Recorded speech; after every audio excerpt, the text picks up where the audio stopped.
Kamo Ayeva de Content Gardening Studio. Une nouvelle vidéo, une petite vidéo rapidement où je vais vous montrer les principes généraux, du moins, pour gérer les dépendances de votre projet Django. On reste sur le thème de Django. Allons-y directement, je me remets dans le contexte. J'ai une application Django, la structure de code d'une application Django que j'ai créée dans une vidéo précédente. Ça tourne avec un environnement virtuel que j'ai créé avant de démarrer le projet en Django Dev. Et on peut vérifier avec pip, ça c'est la première astuce, on peut vérifier tout ce qui est installé dans l'environnement virtuel qui fait tourner cette application.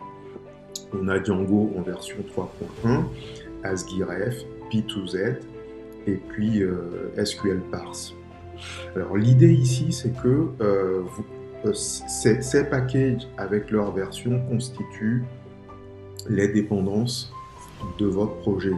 Vous voulez pouvoir les retrouver à tout moment si vous devez réinstaller votre stack sur une autre machine, voilà, dans un autre contexte, ou tout simplement dans une logique de travail en équipe.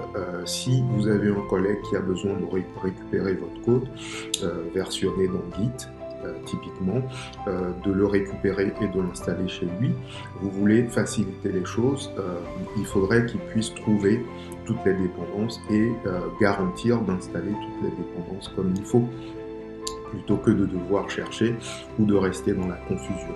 Pour ça, on va exploiter pipfreeze.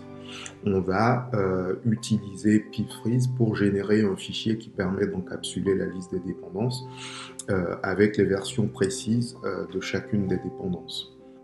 On fait tout simplement pipfreeze, redirection du résultat de pipfreeze dans un fichier qu'on appelle requirements.txt à la racine de notre structure de code, à la racine du projet en gros. Et ça, c'est une pratique standard du monde Python. Pour tous ceux qui utilisent pip, c'est une convention. On peut créer ce type de fichier de cette manière. On voit le résultat. Donc désormais, dès que je me retrouve sur une machine vierge avec un Python de la version compatible, 3.6 ou supérieur, je suis capable, en utilisant le pip de ce Python-là, je suis capable, en faisant pip install -r requirements.txt, d'installer toutes les dépendances listées dans ce fichier. On peut le tester, pip install avec l'option -r requirements.txt. Avec ça, je peux tout réinstaller. Évidemment, tout est déjà installé, donc il me dit tout simplement, il liste les différents packages, les différentes dépendances, et il nous confirme que ces dépendances sont déjà installées. Maintenant, supposons qu'on veut installer une nouvelle dépendance, qu'on veut ajouter une nouvelle dépendance. Je prends le cas d'un package qui s'appelle Django Extensions. Je suis sur la page de la documentation là, de Django Extensions. C'est quelque chose que j'installe systématiquement parce que pour faire du développement Django, ça apporte un tas de fonctionnalités supplémentaires. J'entrerai dans les détails dans une autre vidéo, mais là, pour l'instant, je vais simplement vous montrer comment ajouter cette dépendance et s'en servir. On voit d'après la documentation que pour installer Django Extensions, il suffit de faire pip install Django Extensions. Là, ce qui m'intéresse en fait, c'est de l'inclure dans mon fichier requirements.txt. Je vais y aller en utilisant Vim, l'éditeur, voilà, Vim requirements.txt. Je passe en mode insertion. Et pour l'instant, je me contente de le rajouter. Je n'ajoute pas de version. Mon hypothèse, c'est que je vais installer la dernière version.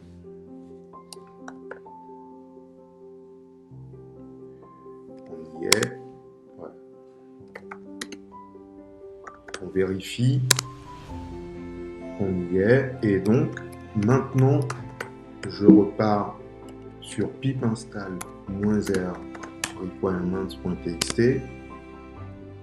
L'installation se fait et j'ai donc un nouveau package qui est installé dans mon environnement virtuel Django Extensions version 3.0.5. Il est parti tout simplement chercher la dernière version depuis le Python Package Index. Voilà. La logique, c'est d'être précis. Donc, je ne vais pas m'arrêter là. Je vais rajouter la précision de version, comme on vient de le voir, égale 3.0.5. C'est toujours mieux chaque fois qu'on peut préciser les choses dans ce type de fichier. On peut relancer la commande. Ça ne fera rien de plus puisque tout est déjà installé. Voilà. Pour aujourd'hui, je m'arrête là. Voilà comment vous pouvez gérer vos dépendances.